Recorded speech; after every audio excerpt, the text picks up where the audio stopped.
আসসালামু আলাইকুম। আলহামদুলিল্লাহি রাব্বিল আলামিন, আসসালাতু ওয়াসসালামু আলা রাসূলিল্লাহি ওয়া আলা আলিহি ওয়া সাহবিহি আজমাইন। আল্লাহ সুবহানাহু ওয়া তাআলা আমাদের জন্য যত বিধান দিয়েছেন, প্রত্যেকটা বিধান যদি আমরা একটু সূক্ষ্মভাবে বিবেচনা করি, তবে দেখব এই প্রত্যেকটা বিধানের মধ্যে আমাদের জীবনের মর্মার্থ, আমাদের জীবনের চলাফেরা, আমাদের জীবনের সম্পর্কগুলো খুব গভীরভাবে দেওয়া রয়েছে। যে বিধানের শাস্তিটা অনেক বেশি, দেখা যাচ্ছে ওই বিধান লঙ্ঘন করাটাও অনেক কঠিন। আর যে বিধানের শাস্তিটা একটু কম, দেখা যায় ওই বিধানটা লঙ্ঘন করাটা সহজ হয়ে গেছে।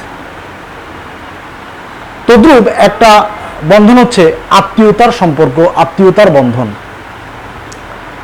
রাসূলুল্লাহ সাল্লাল্লাহু আলাইহি ওয়াসাল্লাম বলেন, লা ইয়াদখুলুল জান্নাতা কাতিউন, আত্মীয়তার সম্পর্ক ছিন্নকারী জান্নাতে প্রবেশ করবে না। তাহলে এই যে রাসূলুল্লাহ সাল্লাল্লাহু আলাইহি ওয়াসাল্লামের এই নির্দেশটা, আমরা যদি এটার মর্মার্থ একটু যদি গভীরভাবে চিন্তা করি, তবে আমরা আত্মীয়তার সম্পর্কটা আসলে কেমন এটা আমরা বুঝতে পারব। রাসূলুল্লাহ সাল্লাল্লাহু আলাইহি ওয়াসাল্লাম বলে দিয়েছেন, লা ইয়াদখুলুল জান্নাতা, জান্নাতে প্রবেশ করবে না কাতিউন, যারা আত্মীয়তা সম্পর্ক ছিন্নকারী।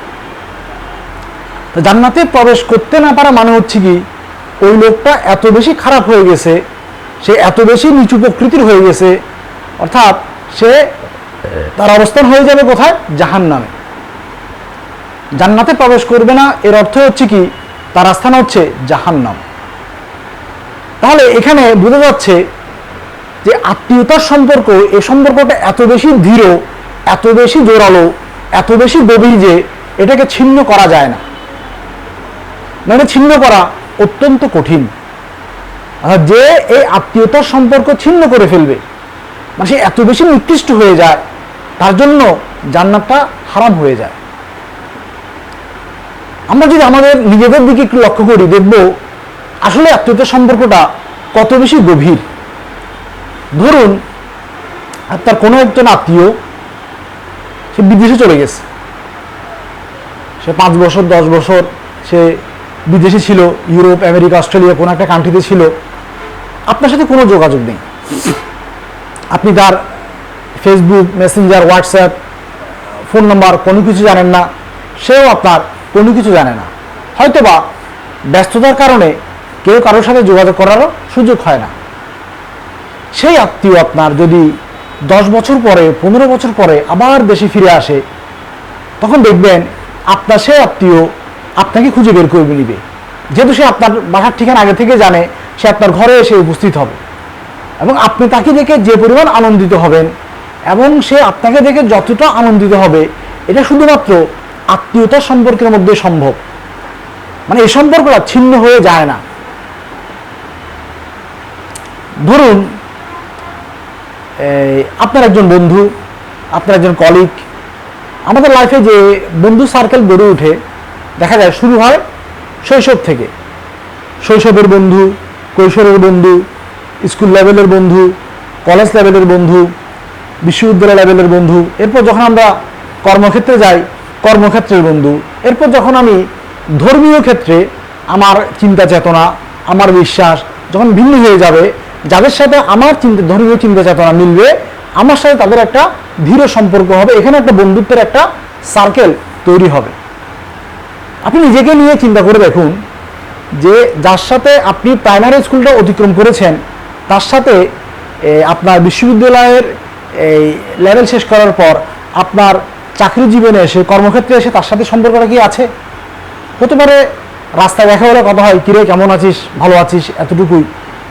কিন্তু প্রাইমারি স্কুলে থাকতে তার সাথে আপনি যেভাবে গভীরভাবে ছিলেন, একসাথে খেলাধুলা করতেন, একই বেঞ্চে এক পাশাপাশি বসতেন, এখন সেই যে দৃঢ়তা, সেই যে একটা মানে খুব অন্তরঙ্গ সম্পর্ক, সেটা কিন্তু এখন নেই।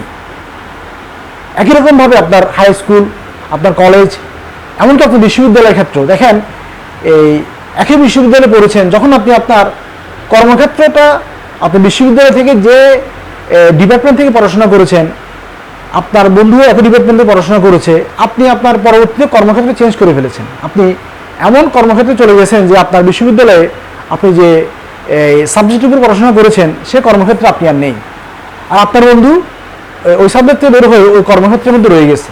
দেখা যাবে বিশ্ববিদ্যালয়ে আপনার সাথে তার যেমন একটা অন্তরঙ্গ সম্পর্ক ছিল, এখন সেটা নেই। কেন? আপনার দুজনের কর্মক্ষেত্র ভিন্ন হয়ে গেছে। অর্থাৎ মানুষ তার এই প্রয়োজনে তার মানুষকে তার অন্যকে সে তার বন্ধু বানায়। যখন সে যে কাজটা করবে ওই কাজের সাথে যার মিলে যাবে তখন অটোমেটিকলি তার একটা বন্ধুত্ব তৈরি হয়।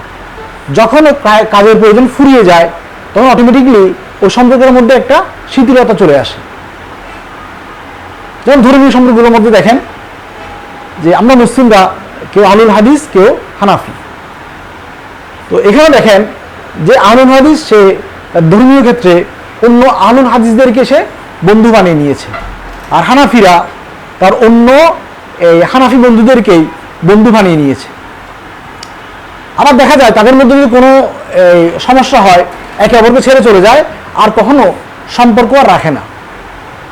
কিন্তু আত্মীয়তার সম্পর্কটা এরূপ নয়। আপনার কোনো একটা আত্মীয় সে অন্য একটা শহরে থাকে বা আপনি একই শহরে থাকেন, কিন্তু আপনারা দুজন এত বেশি কর্মব্যস্ত যে একে অপরের সাথে দেখাই হয় না। এমন অনেক আত্মীয় আছে যার সাথে 5 বছর 10 বছর একই শহরে থাকার পরেও দেখা হয় না। এমন না যে আপনারা সম্পর্ক ছিন্ন করেছেন, কিন্তু দেখা হয় না। এর দেখা না হওয়ার কারণ এই নয় যে সম্পর্ক চলে গেছে। দেখা যাবে আপনার পরিবারের কোনো একটা বিয়ের অনুষ্ঠান হচ্ছে বা কোনো একটা সন্তান জন্মলাভ করেছে, দেখা যাবে আপনি যখন দাওয়াত দিতে যাবেন ওই যে আপনার সাথে যে 5 বছর 10 বছর দেখা হয়নি আপনি তার বাসায় গিয়ে বা তাকে ফোন করে হলেও কোনোভাবে তাকে দাওয়াত দিবেন। কেন? সে তার আপনার আত্মীয়। আপনি কিন্তু আপনার এই বিয়ের সময় আপনার প্রাইমারি স্কুলের বন্ধুদেরকে তেমন আপনি দাওয়াত দিবেন। আপনি চিন্তা করে দেখেন আপনার বিয়ের সময়, আপনার পরিবার বিয়ের সময় বা কোনো অনুষ্ঠানে আপনি আপনার এই 15-20 বছর আগের কোন বন্ধুকে দাওয়াত দিয়েছেন যার সাথে বর্তমানে দেখা সাক্ষাৎ হয় না। দেখেন আপনি কিন্তু দেননি, কিন্তু আপনার আত্মীয় যার সাথে আপনার 15-20 বছর দেখা হয়নি তাকে কিন্তু ঠিকই আপনি খুঁজে নিয়ে দাওয়াত দিয়েছেন। যে আপনার পরিবারে কেউ মারা যায়, যে আত্মীয় সাথে আপনার কোনো অনেকদিন যোগাযোগ নেই, সে কিন্তু ঠিকই দেখা যাচ্ছে মারা যাওয়ার খবর পেয়ে চলে আসছে বাসায়।